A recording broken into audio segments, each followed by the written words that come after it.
G'day guys, welcome to today's tutorial. Today is a little bit of a different one and we're actually going to talk about how to use particular accessories. In today's tutorial we are going to be talking about the figure 8 straps. Now, I am not going to lie to you, I very rarely use these. In fact, this is the first working block that I'm actually using these, and purely because with all the COVID situation, so you can see that we are located in my shed, COVID special, getting a hold of anything in the mail is taking a very long time. So I happen to have a spare pair of these, couldn't even give them away. And yeah, and oddly enough, I've actually come across a missing step that they aren't showing you on YouTube, which is change these completely. Not that I'm pumping them up, but I actually think these are a lot more valuable than they've been led on to, or you've been led on to believe. Now, what we're going to do is we're going to go through what they're showing you on YouTube, and the most popular clips. You can go and watch this. It's got over 30,000 views and it's wrong and it's really bad.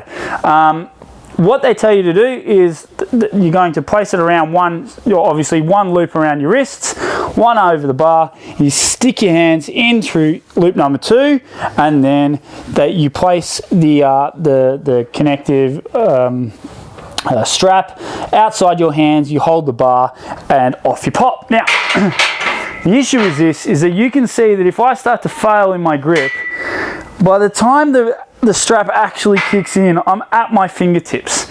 And look, I don't know if anyone else has used Versa grips or just normal single loop grips. Your hands pretty much are out of the game. And so I couldn't understand how these things keep getting sold, and sold really poorly, if this is the only level of grip that they allow. And so I'd start playing around with it, and I've actually realized that majority of people are actually missing a massive step. And that step is, what you want to do is you're going to loop in and create this tension and take the slack out of the strap itself. So again, start with just place it on your wrist like so, okay, and you've got 2 on your wrists. Really simple. Come in, you're going to go about a thumb width out, and what you need to understand is that thumb width is where your hands are actually going to end up. So where your hands are now is where the strap's going to be located on the outside of your hands. Where your thumb width is, okay, that's going to where your hand grip is actually going to be placed. So if you're looking to have your hands wider, then where your thumbs land is where your hands are going to go. So in this particular case, I want my hands really close. I know you probably can't see the nail, but that's where the nail ends.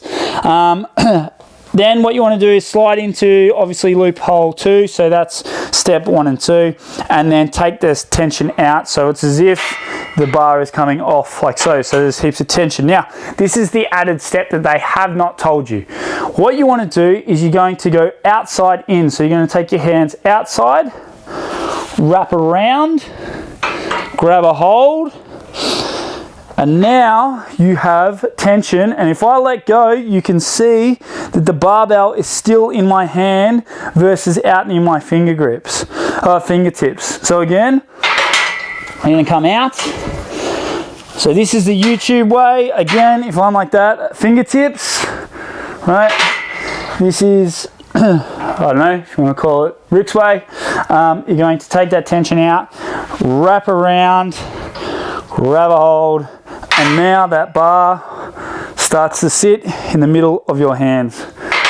Team, that there is how you want to use your figure 8 grips. Now, obviously, by creating that wrap around, it creates tension and the barbell's not going to go anywhere. So unlike the single grip, if I was to let go of my single one, it would unfoil and the bar would get away quite easily. But obviously with the double or the figure 8s, because now you've created that tension, this bar cannot go anywhere when you let it go. So just keep that in mind if you're doing a big heavy row that and you get stuck at this point, you can't just let it go. It's going to hold there for you. So I would suggest, maybe keep one in the tank, or just be aware of how you're going to actually put the weight down, and then you can unwrap and get out of there safely. But yes, team, that there is how you want to go about using your figure 8 straps. I hope this takes off. And actually, look, I'm not going to lie to you. They're really good once you get that little technique down pat, because of the fact that you can actually still grip the bar.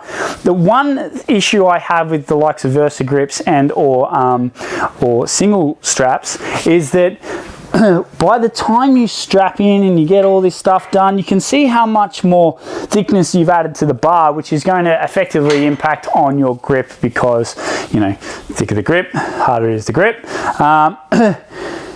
So by doing this and going out and then back in, your hands are well and truly on the barbell, and really